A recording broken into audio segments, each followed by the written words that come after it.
You're listening to The Bible Guys, a podcast where a couple of friends talk about the Bible in fun and practical ways. Hey, everybody. Welcome to The Bible Guys. I'm Chris. Let's get to it, Chris. Oh. This is a big day. And he's Jeff, I guess. And he's in a hurry. So as the Jeff of the show, yes, I'm going to push it forward because it's Friday. And as such, you know, yes, we are all dying to discover what made Chris mad this week. Well, I have one. Oh, really? Yes, I do. We didn't see that coming. I didn't even have to think for a second.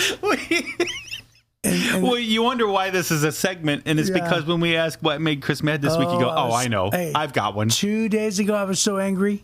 Here's what happens. So, okay, this was actually tragic, and this has nothing to do with why I was mad at all. Okay. So what I'm about to tell you is not what made me mad. Okay. We were traveling from, Michigan, Detroit, Michigan, down to Canton, Ohio to do this video shoot at the Pro Football Hall of Fame. Right. And we got delayed 2.5. We sat in traffic 2.5 hours because there was a tragedy. There was a car, it was a tractor trailer, big car accident. People actually lost their lives. And so we were in this, literally, I put it in park, and we sat in the truck for 2.5 hours. Wow. Just in park. People left their cars. They were walking along the freeway. It was a turnpike. So there's nowhere else to go. You're stuck. Right. Because, if you're on the freeway, people can make their way to the next exit, but there was no exit. So it was like 14 miles between two exits or something like that, something crazy. So anyway, that's not what made me mad. Here's what made me mad is that the GPS could have done a better job. And because of that, I could have avoided all of it. Oh, so you're mad at the GPS? Correct. Okay. Yes. All right, so bring it because I'm on your team now. Okay, and here's what happens. So we're traveling, and if you've ever traveled the turnpike across Ohio, it pretty much slices Ohio right at the top, right? Mm-hmm. It pretty much runs as a straight line from Toledo all the way through Youngstown, right? Comes zippity zoo, doodah. It's one straight line. There's no quicker way across Ohio, right? So we're here. We are traveling on this, on this turnpike, and all of a sudden, the thing reroutes, and it says, no, take this route. And it has me, I'm not even kidding, listen to this. It has me leaving the turnpike and going all the way up to Sandusky in the tippity parts of those little islands. It has me going that way. Right. And then going through all these back roads and then zooming down of some freeway or something, and then finally merging, somewhere, closer to Akron or something. Right. And I'm thinking to myself, what is happening? And it says you're going to lose 21 minutes. It says 21 minutes slower. But here's what it didn't do. What it didn't do is it didn't tell me why. You would think with modern technology, it could have said, accident. Just show red. Show something, right? But it doesn't. Everything's blue. What were you using? I was using Apple Maps. Apple Maps, really? Yes. Wow. But, however, Wesley turned on Google Maps, and it didn't show anything. It didn't show red either? Didn't show red. Wow. Because they're tracking your phones. Everybody, that's how they know what the traffic is. They track phones on Apple Maps, too. Yeah, I know. And it didn't show that it was red. Didn't show red. Wow. You should have been using Waze. So maybe Waze. Yeah, maybe that would have worked. But, but it shows blue. And then it shows this other blue, and it says, "Oh, take this one, 21 minutes slower." Well, who's going to take that one, right? And I'm like, why is it doing this? And we kept on asking. And so here's what I should have done. I should have literally pulled over, because knowing that I was on the turnpike, hindsight being 2020, right. I should have pulled over and said, let's analyze truly before we make this mistake of committing to this 14-mile stretch between exits, right? But I didn't. I was like, this is so goofy. We're traveling. I'm like, look at this thing. And you just skipped it. And I just passed everything until finally So Apple Maps tried to warn you, and you refused it. It didn't warn me. And now you're mad. It tried to give me an absurd suggestion without telling me why. Was it wrong? The suggestion? Yes. No. But it was not communicative. It tried to. It just didn't. Right. Yeah, The robot didn't communicate in your love language. You would think. And you couldn't hear it. No. How about pertinent information? How about essential reasons why? Yeah. So do you have does Siri talk out loud to you on your maps? I can. And what kind of voice do you use? The normal one. Yeah. The typical one, I should say. The normal, the lady. Yeah, the lady. Voice. Yeah. So my wife got a hold of Waze, and she recorded her voice over Waze. Yes. So now it's always my wife. Here you go. Have a pleasant drive. Oh, what happened? Did I lose You it? took it off? I was must gonna say, have. I was going to say, that does not sound like Bonnie to me. Because if it did, that'd be weird. Here we go. Let's see if it does it now. Yeah. Anyways. But I've heard her give you instructions on that. And she was even, such a surprise. She even yells at you too, right? Yeah. It'll be like if I miss my turn, she'll go, ugh, oh, brother, turn around. That's so funny. Yeah. So anyway, I just think with modern technology, the way that it is, the Apple Maps could have done something. What? Turn right. Yeah, it's my wife's voice. That's your wife's voice. That's so good. Make a U-turn. That's so good. Yeah. So now my wife gets to tell me what to do everywhere I go. That's right. Yeah. You can't escape her. That's right. You can't escape the instructions. Yeah. So then if that had happened to me and it told me to go another way and I didn't do it, I couldn't come home and complain because she tried to warn me. Right. Well, I got to tell you, I just think with modern technology, they should have done something other than saying, hey, I have an idea. Lose 21 minutes for no reason at all. And both of them are blue. They both look like they're going to work, but take the longer route. Who would do that? That's true. With it being red or blue instead of red, it just hadn't updated yet on that thing. Correct. But it was updating that, hey, you probably are going to want this. Yes. Yeah. Yes. And so in hindsight, I would have taken 21-minute loss versus a 2.5 hour loss. Yeah, sure. Yeah, it was pretty rough, man. Okay. So that's what made you mad this week. Yes, I'm mad at... Do you need to call somebody? Do you want to straighten this out? What I'm really hoping is that somebody will forward this episode to the leader of Apple Maps. Okay. So if you know him, could you, or her... Send it. Just send it. Send it and say, hey, there's got to be a way where you can inform us why we're being diverted. Yes, please. Yes. Okay. It made me mad. Well, thank you, Chris. On behalf of all the rest of us that you're irate for, because we cannot thank you enough for the sacrifices you make for the rest of us. On behalf of everybody in that line. That's right. That was with me. Thank you. Yes. Thank you. From the bottom of our hearts. You're welcome. You're welcome, buddy. Okay. Well, we are in 1 Samuel chapter 23. Lots has happened, but it's all the same kind of stuff. Right. David goes out, has victories. Saul starts getting freaked out. He decides he's going to kill David. David has to go hide. Then Saul apologizes, come back. David, all these things. But at the same time, David is starting to kind of rally the troops. Some of these really tough guys start coming towards him, to him at this time. And so David is a great leader of Saul's army, but he also kind of has a special forces group, David's mighty men, 600 of them. Mm-hmm. And so here's what it says in 1 Samuel chapter 23, verse 13. It says, so David and his men, about 600 of them now, left Keilah and began roaming the countryside.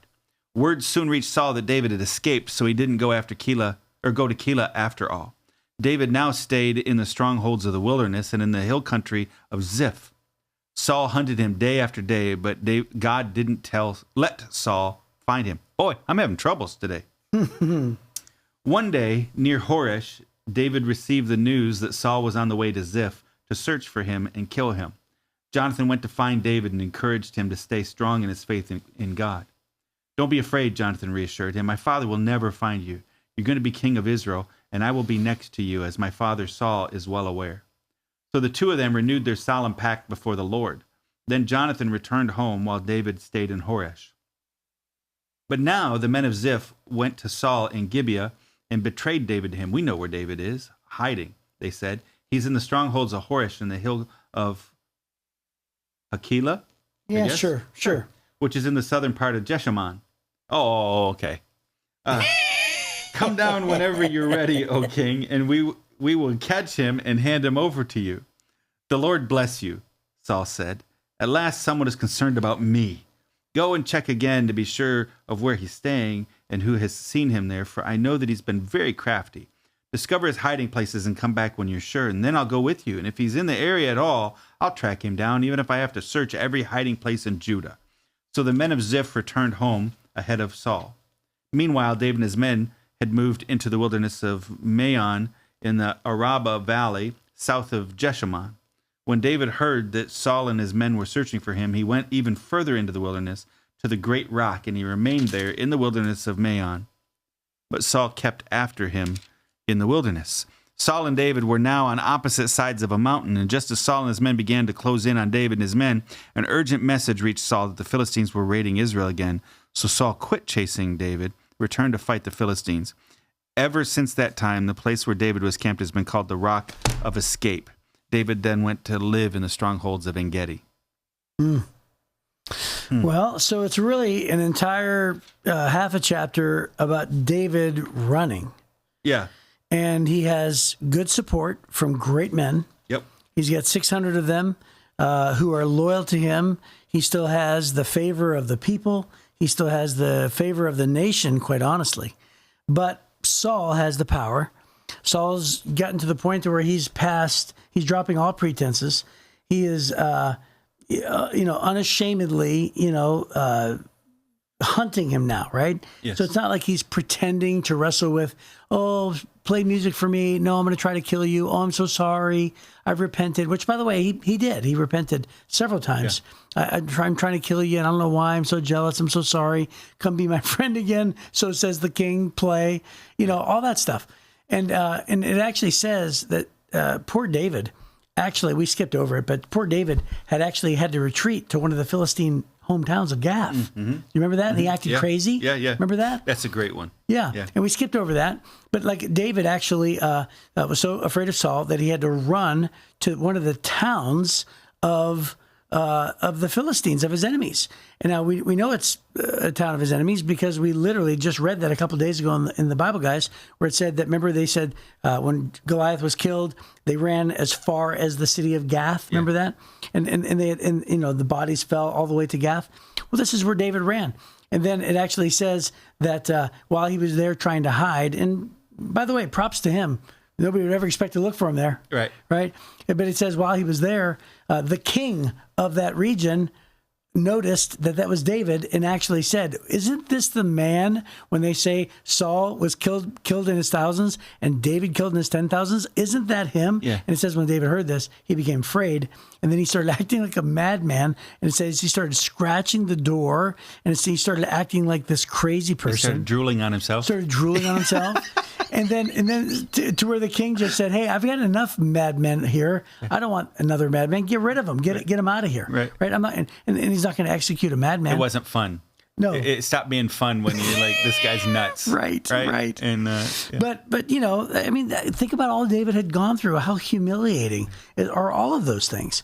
And then it said he went to the cave of Adullam, and then and now he's in the wilderness. So there was a place where he actually had hidden in the cave. God did this great work in the cave. He actually wrote another psalm while he was in the cave. We skipped over that. And then all of a sudden, he's back in the wilderness. And we're about to see that God does this miraculous thing. That's going to be on Monday in the Bible, guys. Yeah. God does this miraculous thing. You don't want to miss Monday. You don't want to miss Monday. So it's right around the corner. But isn't that true that so many of us, we can't see what's around the corner. And so we don't know if it's going to be Monday or we don't know if it's going to be next year because we're still in the wilderness. Yeah. When you find yourself in the wilderness, it's tempting to think that God's not there, that God doesn't see, that God gave up, but God still sees you. God still loves you. God still knows you. And believe me, God is still working behind the scenes. Yeah. And that's exactly what he's doing in the life of David. And guess what? That's exactly what he's doing in your life as well. He's not forgotten you, and he's with you always. There's two big things that David did, and I think he was really wise in doing them. One, he pulled a bunch of support around him. He has these 600 special forces guys. These are the elite of the elite. David's mighty men wind up coming out of this group, but he has some great fighters. And so he pulled some resources around him to help him. That's one. The other one is he has a great friend in Jonathan. Yeah. Right? So Jonathan is Saul's son. Right. But Jonathan see the writing on the wall and was like, hey, God has his hand on David. David's going to be king, and I'm going to support him. My dad is walking away from God, which means I'm going to lose. I'm not going to be king. Mm-hmm. But David is walking with God. I'm going to support him. And they made a promise. They made a pact that no matter what happened to either of them, the other would take care of the other one's family. Mm-hmm. Right? And they made this promise. Eventually, David fulfills that, which is really incredible. But Jonathan, they encourage each other in each other's faith, not just in, hey, it's going to be okay, and I'm on your side. but they're building each other's faith. They pray for each other. They encourage one another. Be strong in your faith. And this may have been the last time that Jonathan was with David. Is here, and so there's this kind of a sweetness to the friendship, and I think it's one of those things that as Christians, it's why it's so important for you to invest in having a godly group of people around you. It's not for the easy times. Quite honestly, a bunch of friends, when things are good, sometimes can just get in the way. Man, you're busy, you got to be out another night, you're investing, right? You're cultivating this friendship. It's when things get bad that you need this army around you. When things get bad is when you need a friend like Jonathan who sticks closer than a brother, right? That you need these things. You invest in relationships for the times when you need a safety net around you, when you need some help. And so you choose to be that person for others when they're in their trouble. And then when you need one, God's going to bring those people back to you. And that's what he did. I think there's so much wisdom in investing in those kind of godly relationships. Yeah. And that's what carried him through. He's not alone in his struggles. Yeah. Right? Yeah. And, we read, I think it was yesterday or the day before's podcast where we talked about, it said Jonathan loved David as much as he loved himself. That's right. What a description. Right. And I know that I have to say this because I know that there are hundreds of listeners listening to this, and they've probably heard, people try to take this example and make the relationship something perverted, like something that it wasn't, Sure, right? sure, right. And yet these are the same words that Jesus used for all of us to say the greatest commandment is to love the Lord your God with all your heart, soul, mind, and strength. And then the second greatest commandment is to love your neighbor as you love yourself. That's what he's doing. Right. He's loving Jonathan, or Jonathan loves David like my best buddy Jeff, who lives in Ohio. When we get off the phone, we say, "Hey man, love you," right? Yeah.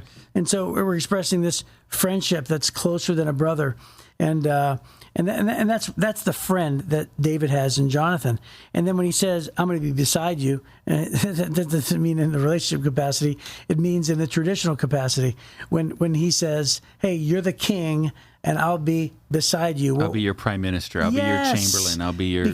Because every time in the scripture, when we talk about thrones and kingship and positions, it talks about the person who sits on the right-hand side of the king is the second most powerful person in the world, right? Which is why Jesus sits on the right-hand side of God the Father, which is the reason why James and John came to Jesus and said, "Let me sit one on your right and one on your left." Right. The best positions in the Bible. Where you sat was, it mattered. Right. And so think about if you think about it in that respect, think about how awesome that phrase was, for Saul to be hunting David, very jealous, saying, "My regime doesn't support your regime."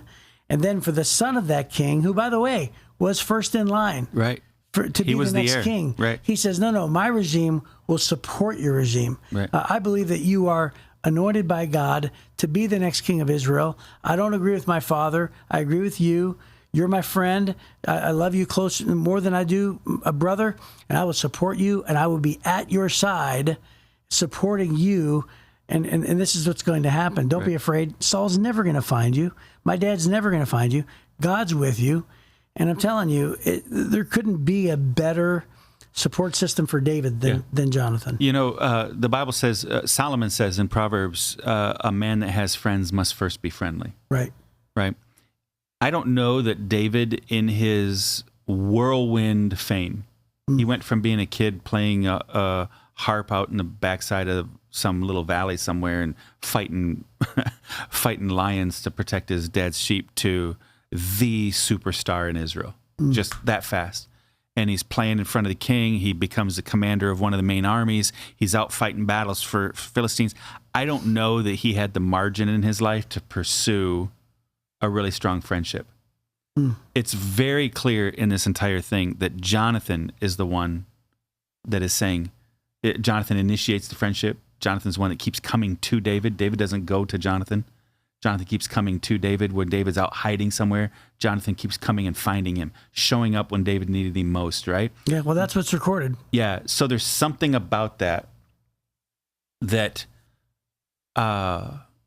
friendship isn't just about what you can get. Sometimes people talk about how lonely they feel and that if they just had some friends. But what I see is Jonathan is pursuing David's friendship. Jonathan's saying, I'm going to be there when you need me. I'm going to show up when you need me. I'm the one that's going to make the promise to your family. I'm the one that's going to abdicate my privileged position so that you can be elevated. I'm going to put you first and I'm willing to be second, right? Jonathan is the embodiment of Solomon's writing, who Solomon is David's son, right? Saying a man that has friends must first be friendly. He's choosing to make David his friend. That's what he's doing. And you can't force friendships. Obviously, God bound their hearts together, the Bible says, right? So that's there. But David didn't have the ability to come back into town and say, hey, dude, you want to go out to dinner? You want to go catch a movie? You want to play some ball? Right? Instead, Jonathan comes out and finds David in a cave. Jonathan comes out and finds David hiding in a valley. Right? He comes looking for him. He's showing up when David needed him. And so instead of wishing we had a friend, let's go be the friend. And it's amazing. You have a lot of friends when you choose to be the friend, when you choose to do what friends do, rather than just waiting for a friend to come to you. Yeah. Yeah. Yeah. So, there's a couple sermons in here, and I think the important thing is that I think the overall, to me, the message is David has absolutely no idea what's going to happen next. And so we already covered the fact that you don't know what's around the corner. Yeah. For us, it's Monday on the Bible Guys. We don't know how many days, right? And then we've also said, we talked about his support system with Jonathan.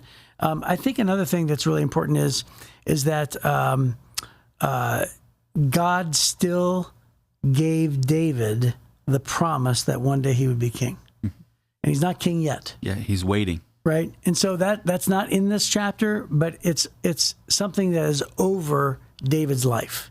David is, I think, in my opinion, there's evidence that shows his great faith, and I have to believe that his great faith is anchored into the fact that he believes God has great things in store for him when he is king. Yeah. So we don't have promises like that for us. Chances are God didn't show up and send a prophet to anoint you king with oil, but maybe not for you. Maybe not. Well, hey. I didn't realize who I was sitting next to. But God has given us promises, right? God, we can trust all of God's promises for our lives. That's right. And when we go through a wilderness moment, and we have a tendency to forget that God is going to be faithful. Just remember, God is always going to be with you, and he's going to fulfill every promise. Hey, if God says be faithful, and it doesn't look like that's going to turn out well, just be faithful anyway. Right. Because you don't know what's going to happen on Monday. Yeah. Right? God is going to be with you. Trust God's promises. And in this case, we're going to see that it works out great for David. And yes, it serves as an example for us today. David would have never known that his experience in the wilderness would be talked about, and we are so inspired, and we look to it thousands of years later. His misery served as an example for us to continue with our faith. Yeah, God's allowing him to wait. God's building his character here. God's allowing him to wait. And I think a lot of times waiting for people who know that they have an opportunity ahead of them, for gifted people, for people who are just, they see this thing and they want to get started and they want to get to it. It can be very, very difficult to wait. But it's interesting. David's in his 20s now, maybe bumping up on 30. He's going to be king for 45 years or some crazy thing, right? Yeah. He's going to be king for a long time. I just was talking to a young guy, and I said, do you understand this opportunity you're waiting for? Just wait. If God gives you a 25-year ministry, that's already longer than your whole life. Your whole life. Right. You can wait another month or another year. If God is going to say, hey, there's some other character I want to build into you. There's other experiences I want to. I just was in a meeting the other day, and somebody. It was a very, very, very, very delicate meeting. Could have blown up 6 different ways. When we got done, everybody's hugging each other, shaking hands. The email afterwards was so positive. Everything worked out great. So one of the young leaders come to me and goes, dude, that was like a master class. I would have ruined that. And I said, I've seen it before. Right. Sometimes just experience will help guide you through a dangerous minefield. You can't get experience except with time. You have to wait to get the experience, right? You have to lean into those things. And so sometimes God's saying, hey, there's a little bit more experience I want you to have before I release you into this thing. There's a little bit more information you need before I release you into this thing. There's a little bit, just wait. Just do what's next. Go and take that next step. Go down that next valley, hide in that next cave, go lead your people, recruit your team, develop these relationships, learn how to lead well, all those things. And then then David had a much longer reign than this little window of time he's running from Saul. Right. And it's okay, right, to wait and not force God's hand or try to force God's hand. I think if David had forced it prior to this, I think things would have been a mess. Instead, he steps into a very long time. And that's a good segue for the cliffhanger for on Monday. That's exactly where I was going. Yeah. That's great. Well, okay, we'll pick up then, and you'll have to tune in to find out what happens next, because that is exactly the topic of Monday's podcast. Opportunities. Thanks for tuning in on the Bible Guys.